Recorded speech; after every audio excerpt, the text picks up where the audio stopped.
फिर साहब, क्योंकि जब मैचेस जारी होते हैं कंट्रोवर्सीज भी आती रहती हैं सामने, काफ़ी डिफरेंट चीज़ें आती हैं। कोड ऑफ कंडक्ट के तहत की खिलाफ वर्जी के तहत सिकंदर रजा पर भी फाइन आयद हुआ है। इस हवाले से क्या कहेंगे आप? देखिए, क्या तो सिकंदर रजा के ऊपर भी आया और उसके साथ साथ जो है ना, क्या नाम, नसीम शाह भी उस शिकंजे में आए हैं। जहाँ तक ताल्लुक इस्लामाबाद यूनाइटेड और मुल्तान सुल्तान्स के मैच का है, उसमें जो हैं नसीम शाह, इनके ऊपर ज़ाब्ता अखलाक की जो लेवल 1 खिलाफ वर्जी है वो करने पर मैच का 10% जुर्माना आयद किया गया है। आर्टिकल 2.2 जो है उसकी खिलाफ वर्जी का इल्ज़ाम आयद किया गया था, जो क्रिकेट के सामान, कपड़ों, ग्राउंड आलात, ठीक है जी, फिक्सचर या उसके फिटिंग के गलत इस्तेमाल से मुतल्लिक है। नसीम शाह ने मुल्तान, हुआ ये था, ये इसका माजरा कुछ इस तरीके से है कि नसीम शाह ने मुल्तान सुल्तान्स की इनिंग्स की आखिरी गेंद के बाद जो स्टंप है उसको, उस पर गुस्सा उतारा था अपना। तो हुआ उसके बाद ये कि फिर उन्होंने एतराफ़ कर लिया। रोशन महानामा जो कि मैच रेफरी हैं, उनकी तजवीज़ पर उनको ये सज़ा सुनाई गई है इसकी, और इस इल्ज़ाम में उनके जो ऑन फील्ड अंपायर्स हैं ना जी, दोनों ने रिपोर्ट इसको किया था। उसके साथ साथ इसी एक मैच में ना मुल्तान सुल्तान पर स्लो ओवर रेट के मामले में भी जुर्माना आयद किया गया है।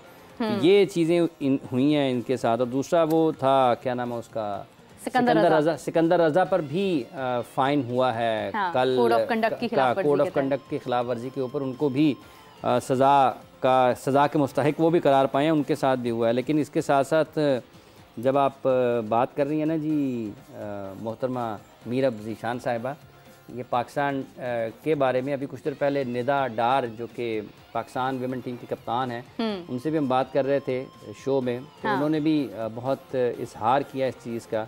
विमेन डे भी गुजरा ना, आपको पता भी, 1-2 रोज़ कबल पाकिस्तान दुनिया भर में। तो विमेन डे के ऊपर उन्होंने कहा जी बड़ी खुशी है कि पाकिस्तान में आप ख़वातीन के लिए मौक़े बन रहे हैं और पाकिस्तान में लड़कियों के आगे बढ़ने के लिए उनको मौक़े मिल रहे हैं, सहूलतों में इजाफ़ा हो रहा है। तो एक विमेन डे के ऊपर ही एक प्रोग्राम भी हुआ था, जहाँ पे आपको मैं बताता चलूँ कि जो गैलेक्सी एकेडमी है स्पोर्ट्स, उनका एक कोई इवेंट था जिसमें अमेरिकी कौंसल जनरल क्रिस्टिन हॉक्स जो हैं, हाँ। उन्होंने शिरकत की थी, ठीक है जी। और वो वहाँ पर बच्चों के साथ उन्होंने जो बास्केटबॉल है वो खेला था। क्या बात अब है। ये जो है ना क्रिस्टिन हॉक्स, इनका जो है ये एक इस लिहाज से आप इसको देख सकते हैं कि किस हद तक तवज्जो है, मोटिवेशन कितनी मिलेगी जब ये बच्चों के साथ खेलती हैं। और ये एक तरीके से पैगाम है पाकिस्तान में। देखें, जब आप मगरिब में बात करते हैं या यूरोप में बात करते हैं, दुनिया के दीगर ममालिक में बात करते हैं, तो लोगों को ये तासुर दिया जाता है कि शायद पाकिस्तान में उतने ज़्यादा मौक़े नहीं हैं। लेकिन ये जो आप इस वक्त अपनी स्क्रीन पर देख रही हैं कि अमरीकी कौंसल जनरल खुद खेल रही हैं, हाँ। ठीक है। और ये बुनियादी तौर पर पैगाम है कि एक पैगाम आपके पास वो पहुंचता है जिसको आप बगैर सुने देखे उसको तस्लीम कर लेते हैं। दूसरा ये है, ये हाँ। अपनी रिपोर्ट में करेंगे कि जाके लोगों को बताएंगे कि पाकिस्तान में ख़वातीन किस हद तक और बच्चों के लिए किस हद तक, लड़कियों के लिए किस हद तक काम हो रहा है। तो ये बहुत खुश आइंदा है इस लिहाज से। एक तो उस दिन की मुनासबत से भी हाँ। था ये इवेंट, और जिन लोगों ने ये करवाया वहाँ पर काफ़ी लोग मौजूद थे पाकिस्तान में खेल के मुख्तलिफ शोबों से ताल्लुक़ रखने वाले।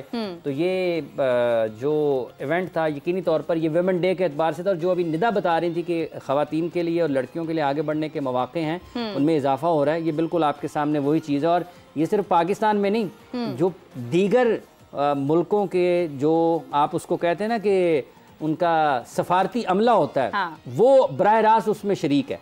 तो ये एक अच्छी चीज़ है ये भी कि लड़कियों को मौक़े मिल रहे हैं आगे बढ़ने के। ज़बरदस्त ज़बरदस्त, बहुत खूबसूरत मंजर है स्क्रीन पे, मैंने भी देखा, आप भी देख रहे होंगे नाजरीन। और मौके इसी तरह से मिलते रहने चाहिए, आगे से आगे चांसेस मिलने चाहिए आपको। वुमेंस डे के हवाले से बहुत ही बेहतरीन हिकमत अमली थी। हाफिज़ साहब, अभी ये भी मैंने देखा कि चेयरमैन PCB मोहसिन नकवी साहब जो हैं, जैसा आपने बताया था, वफाकी वज़ीर मुंतखब हो गए हैं, तो अब चेयरमैन की हैसियत से काम कर पाएंगे जो सोचा था, जो पहली बात मैं आपको ये बताऊं, ये सबसे पहले तो नकवी साहब को मुबारकबाद बहुत वो वजारत दाखिला में गए हैं, वफाकी हुकूमत का हिस्सा बने हैं। हाँ। और पाकिस्तान को जिन मुश्किलात का और मसाइल का सामना है, अल्लाह करे कि वो उसमें अपनी बेहतर तरीके से खिदमात अंजाम दें और मुल्क के लिए फ़ायदा मंद हो। लेकिन जब ताल्लुक क्रिकेट का ना, जब बात क्रिकेट की है, आपको दोनों में से एक ओहदा रखना चाहिए।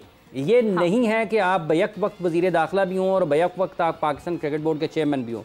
पाकिस्तान की क्रिकेट को एक फुल टाइम चेयरमैन की ज़रूरत है। अब देखें ना, इस वक्त वो इस्लामाबाद में मौजूद होंगे, अब से कुछ देर बाद हो सकता है यहाँ भी वहाँ पर इजलास हो रहा हो, वज़ीर आज़म साहब से मीटिंग कर रहे हो। हाँ। पाकिस्तान सुपर लीग के मैचेस चल रहे हैं, ठीक है, तो पाकिस्तान ने आइंदा बरस PSL चैंपियंस ट्रॉफी की भी मेज़बानी करनी है। इसी बरस पाकिस्तान ने वर्ल्ड कप भी खेलना है T20 का। पाकिस्तान में और दुनिया भर में जितनी क्रिकेट हो रही है ना, ये जुज़ वक्ती चेयरमैन के साथ आप नहीं चल सकते। वो बहुत अच्छे होंगे, बहुत बासलाहियत होंगे, बहुत काम करना चाहते होंगे, बहुत काम उन्होंने किया होगा, लेकिन आप बैक वक्त दो कश्तियों में सवार न रहें, ठीक है। आप चलाएं वजारत दाखिला, बड़े अच्छे तरीके से चलाएं, लेकिन आप फिर पाकिस्तान क्रिकेट बोर्ड को कुल वक्ती चेयरमैन दें जो हर वक्त पाकिस्तान के क्रिकेट के मामलात पर, और ये सिर्फ यहीं तक पाकिस्तान तक ही बात महदूद नहीं रहती है, यहाँ पर आपकी एशियन क्रिकेट काउंसिल है, यहाँ पर आपकी इंटरनेशनल क्रिकेट काउंसिल है, यहाँ पर आपके दीगर रुकन ममालिक हैं क्रिकेट बोर्ड, जिनके साथ आपने हर वक्त बातचीत करना होती है, आपने अपनी चीज़ों को ठीक करना है। इसलिए लीग क्रिकेट के इस दौर में जहाँ पर आपको अब देखें ILT हुई, दूसरी तरफ BPL हो रही है, ठीक है, इसके दौरान में आपको PSL मिल रही है, इसके बाद आपकी IPL होनी है, ठीक है, फिर आपकी 100 भी होती है, फिर आपकी BPL भी होती है, फिर आपकी LPL भी है, फिर आपकी CPL भी है, काउंटी क्रिकेट भी है, और फिर आपको कनाडा में भी क्रिकेट खेले, कनाडा में भी T20 क्रिकेट हुई, फिर आपको USA में भी हुई है। बिल्कुल ऐसे ही है। आप देखें कि किस तरीके से लीग क्रिकेट हो रही है। इसमें आपने अपनी इंटरनेशनल क्रिकेट को बिल्कुल ठीक रखने के लिए, इस पर बेहतर अंदाज में काम करने के लिए कुल वक्ती चेयरमैन की ज़रूरत है। वो इस राय को अहमियत तो नहीं देंगे, उनके ख्याल में वो दोनों काम करना चाहते हैं, लेकिन मुनासिब नहीं है, क्योंकि जिम्मेदारी जो है ना वो मुकम्मल देने की जरूरत है। एक साइड पर रहना चाहिए, साबित भी किया है बतौर वजीर आला, बतौर निगरान वजीर आला, एक साइड पे रहें। आप पाकिस्तान की क्रिकेट की खिदमत करना चाहते हैं, आप पाकिस्तान के क्रिकेट में आ जाएं। आप वजारत दाखिला संभालना चाहते हैं, कोई भी वफाकी वजारत संभालना चाहते हैं, वजीर आज़म बन जाए पाकिस्तान के, जूझ भी कर रहे हैं, लेकिन अपना पूरा तवज्जो एक तरफ रहें। क्रिकेट को क्रिकेट वालों को क्रिकेट चलाने दें, जिसको भी क्रिकेट चलाए। इसका एक मतलब ये भी हो सके यार पाकिस्तान में कोई दूसरा बंदा ही नहीं जो क्रिकेट चला सकता है, वही ना, मतलब मुनासिब नहीं है। मतलब ये तो वही बात होगी ना कि अब चेयरमैन PCB मोहसिन नकवी जो हैं, वो वजीर दाखिला को खत लिखेंगे, हमें सिक्योरिटी की जरूरत है। वजीर दाखिला मोहसिन नकवी जवाब देंगे चेयरमैन PCB मोहसिन नकवी को तो दे रहे हैं, और अगर फर्ज कर लें कि अगर वजीर दाखिला मोहसिन नकवी ने, मैं मोहसिन नकवी को नहीं देना, जॉन नकवी साहब को सिफारिश वैसे बहुत अच्छी बात है, माशाल्लाह से आप इतने काबिल हैं मोहसिन साहब कि आपको हर ओहदे के लिए आप पर नज़र की जा रही है कि ये ओहदा भी आपको दे दिया जाए, ये ओहदा भी आपको दे दिया जाए, मगर मुनासिब ये है कि अगर आप ये तारीफों का सिलसिला कल जी कि पाकिस्तान टीम का कप्तान भी मोहसिन नकवी साहब को बना दिया जाए, नॉन प्लेइंग कैप्टन, स्ट्रेटजी अच्छी करते हैं, नॉन प्लेइंग कैप्टन। लेकिन हाफिज साहब अगर ये तारीफों का सिलसिला जारी रखने की जरूरत है, मैं आपको एक बात कहूं, ये सिर्फ तारीफों तक ही नहीं महदूद रहेगा। देखें पाकिस्तान क्रिकेट टीम की कारकर्दगी, चेयरमैन पाकिस्तान क्रिकेट बोर्ड की जो कारकर्दगी होती है ना, वो बराह रास्त जुड़ी होती है पाकिस्तान क्रिकेट टीम की कारकर्दगी। बिल्कुल ऐसे ही है। अगर पाकिस्तान टीम की कारकर्दगी ठीक नहीं होगी, लोग माफ नहीं करेंगे। देखें ना तो वो वजीर आला होंगे, और ना उनके पास कोई और सियासी ओहदा होगा।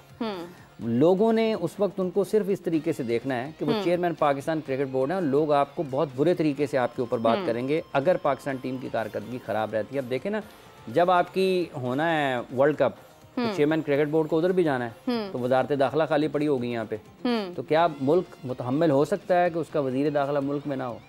नहीं हो सकता, मुश्किल मामलात हैं। देखें ना, जून जुलाई में, और अगर आपकी ICC में मीटिंग है फर्ज कर लें, और आप वहाँ पर चले गए हैं सॉरी, पीछे से मुल्क में वजीर दाखिला की ज़रूरत है, क्या होगा? क्या करेंगे? एक टांग इधर एक टांग उधर तो नहीं, मुनासिब नहीं, ये तो नहीं हो सकता, दो कश्तियों का सवार नहीं हो सकता। हाँ, या फिर उधर से वजीर मोहसिन नकवी साहब जो है लिखेंगे वजीर दाखिला को खत, वजीर दाखिला जो है ना वो उनको छुट्टी दे दी जाए।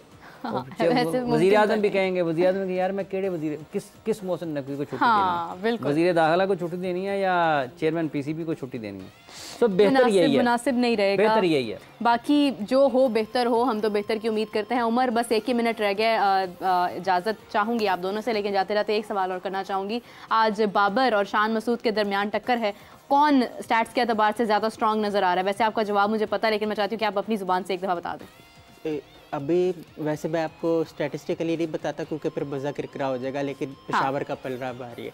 बाकी लेकिन एक बात ज़रूर बताना चाहता हूँ, कोलिन मनरो की आज बर्थडे है। उन्होंने कल 40 बॉलों में 84 रन स्कोर किए। 11 मार्च 1987 को वो पैदा हुए, तो माशाल्लाह से 37 साल के हो गए हैं।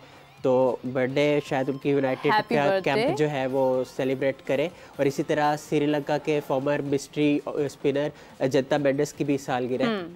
तो चलिए जी, दोनों को हैप्पी बर्थडे। कॉलिन मनरो को स्पेशली बहुत बहुत जन्मदिन की शुभकामनाएं, क्योंकि कल बहुत अच्छा खेले भी हैं। आपके लिए बेहतरीन दिन साबित हो और आगे भी आपको ज़िंदगी में बहुत सारी कामयाबियां और खुशियां मिले। हाफिज़ साहब आपका, उमर आपका बहुत शुक्रिया। मीरब को भी इजाज़त दीजिए। नाज़रीन, आपसे मुलाकात होगी कल या फिर हो सकता है कुछ देर बाद में वापस आ जाऊँगा। मेरा दिल उदास हुआ तो मैं कुछ देर बाद भी वापस आ जाऊँगी और फिर मैच को हम डिस्कस कर लेंगे। लेकिन आपसे मुलाकात होगी नाज़रीन कल हम लोग बात करेंगे कुछ मज़ीद चीज़ों के बारे में। बॉलिंग एक्शंस पर काफ़ी बात हो रही है, उस हवाले से बात करेंगे। और नाज़रीन, बाबर और शान मसूद में कौन कैसा परफॉर्म कर पाया, इस हवाले से बात करेंगे। मुझे इजाज़त दीजिए। अल्लाह हाफ़िज़।